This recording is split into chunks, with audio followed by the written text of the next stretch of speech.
আসসালামু আলাইকুম। আপনারা যারা ডাচ বাংলা ব্যাংক থেকে হোম লোন নিতে চাচ্ছেন, হোম লোনটি নিতে হলে আপনার কী ডকুমেন্টের প্রয়োজন হবে এবং আপনি হোম লোনটা নিতে পারবেন কিনা সেই সম্পর্কে কথা বলব। আপনি যদি হোম লোন নিতে চান ডাচ বাংলা ব্যাংক থেকে, আপনি আপনার পেশার উপর নির্ভর করে ডাচ বাংলা ব্যাংক থেকে আপনাকে লোনটি দেওয়া হবে। আসলে আপনি কী ধরনের জব করেন অথবা আপনি কী ধরনের বিজনেস করেন সেগুলোর উপর ডিপেন্ড করে আপনাকে কিন্তু হোম লোনটি দেওয়া হবে।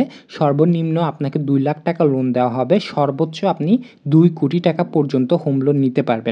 এর জন্য আপনাকে সর্বোচ্চ 25 বছর সময় দেওয়া হবে। আপনি 25 বছরের মধ্যে আপনি যেকোনো সময়ে আপনি যত বছরের জন্য নিতে চাচ্ছেন, তত বছরের জন্য আপনি এই লোনের টাকাটা পরিশোধ করতে পারবেন। এজন্য আপনাকে অবশ্যই ইন্টারেস্ট দিতে হবে। ইন্টারেস্ট কত পার্সেন্ট সেটা আমরা একটু পরে ব্যাংকের সাথে কথা বলে সেটা আমরা ইনশিওর হব। এবং ডকুমেন্টগুলো কী লাগবে সেটা হচ্ছে আপনাকে অবশ্যই ডাচ বাংলা ব্যাংকের মধ্যে একটি জেনারেল সেভিংস অ্যাকাউন্ট ওপেন করা থাকতে হবে। আপনার যদি একটা সেভিংস অ্যাকাউন্ট ওপেন থাকে, আপনার লোনের টাকাটা আপনার সেভিংস অ্যাকাউন্টের মধ্যে সেটা ট্রান্সফার করে দেওয়া হবে।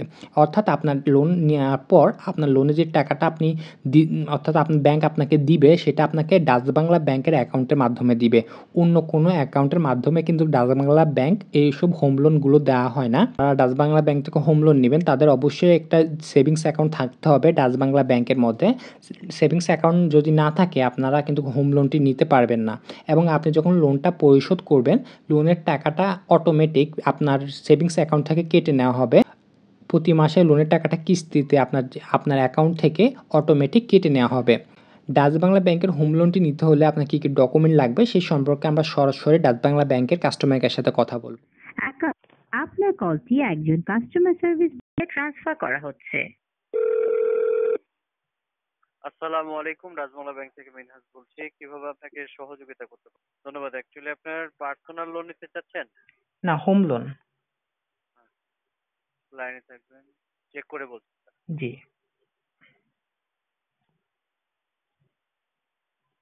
সাথে থাকবেন।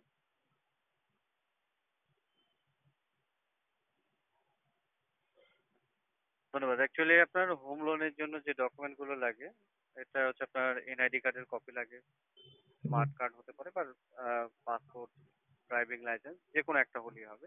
ইউটিলিটি বিলের কপি লাগবে, কালার ছবি লাগবে। আপনার যদি বিজনেসম্যান হন বিজনেস কার্ড লাগবে, অফিস যদি চাকরি করেন অফিস আইডি কার্ডটা প্রয়োজন হয়।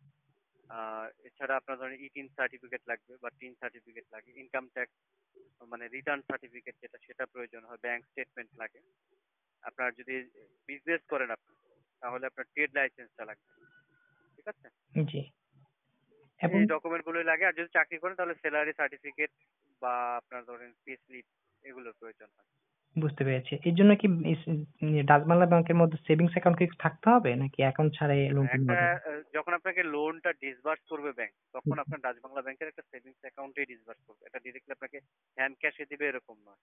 আপনার একটা অ্যাকাউন্টে ব্যাংক টাকা দিয়ে দিবে, ডাচ বাংলা ব্যাংকের অ্যাকাউন্ট খুলবেন, ওই অ্যাকাউন্টের সাথে ব্যাংক হচ্ছে আপনার লিংক করিয়ে দিবে। ধরেন সাপোজ আপনার লোন অ্যাকাউন্টটা আপনার জি। ওই অ্যাকাউন্টের সাথে লিংক করা থাকবে। আচ্ছা। আপনি ওই লোনে যে অ্যাকাউন্টটা খুলবেন ওই অ্যাকাউন্টে টাকা আপনার রেখে দিবেন, ইনস্টলমেন্ট ডেটের আগে ইনস্টলমেন্ট ডেট আসলে অটোমেটিক্যালি টাকাটা কেটে নেবে। আপনাকে ব্রাঞ্চে গিয়ে টাকা জমা করতে হবে এরকম নয়। বুঝতে পেরেছি। আর ইন্টারেস্ট কত পার্সেন্ট দিতে হবে? অ্যাকচুয়ালি আমাদের বর্তমানে যে ইন্টারেস্ট রেটটা রানিং রয়েছে আমি একটু বলছি আপনাকে।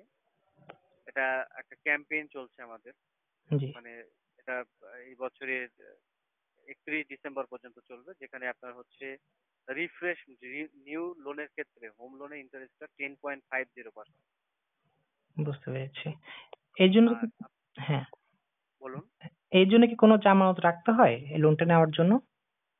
না, অ্যাকচুয়ালি আপনার জামানত রাখতে হবে এরকম না। এটা আপনার ধরেন আপনি আবেদন করবেন, ব্যাংক আপনার বিষয়ে ইনভেস্টিগেশন করবে। যদি আপনাকে এলিজেবল মনে করে তখন আপনার সাথে এই বিষয়ে আরো বিস্তারিত কথা বলবে। বুঝতে পেরেছি। তবে আপনার এখানে আপনার নিউ ফ্ল্যাট কেনার জন্য যদি আপনি করেন, লোনের জন্য আবেদন করেন, তাহলে এটা আবেদন করা যাবে। ওল্ড ফ্ল্যাট যেগুলো রয়েছে এগুলো রিনোভেশন করার জন্য করা যাবে। আমাদের লোনটা নিউ ফ্ল্যাটের জন্য ম্যাক্সিমাম 25 বছরের জন্য দেওয়া হয়। আর রিনোভেশন বা রিফারেন্স যেটা করবেন আপনি সেটার জন্য 25 বছর দেওয়া হয়। ওল্ড মানে যেগুলো বাসা রয়েছে, যেগুলো আপনি আহ, মানে নতুন করে আবার হয়তো বা কিছু অংশ বানাবেন, এটার জন্য যদি নেন সেক্ষেত্রে এটা 25 বছর পর্যন্ত সর্বোচ্চ দেওয়ার লোন তা আপনার হচ্ছে মিনিমাম এটা আপনার হচ্ছে 2 লক্ষ টাকা থেকে শুরু করে জি, আপনার হচ্ছে 2 কোটি টাকা পর্যন্ত সর্বোচ্চ দেয়া। বুঝতে পেরেছি। ধন্যবাদ ভাই আপনাকে সময় দেওয়ার জন্য। Thank you. আমার সঙ্গে থাকার জন্য আপনাকে ধন্যবাদ। আপনার দিন শুভ হোক। আসসালামু আলাইকুম। ওয়ালাইকুম আসসালাম।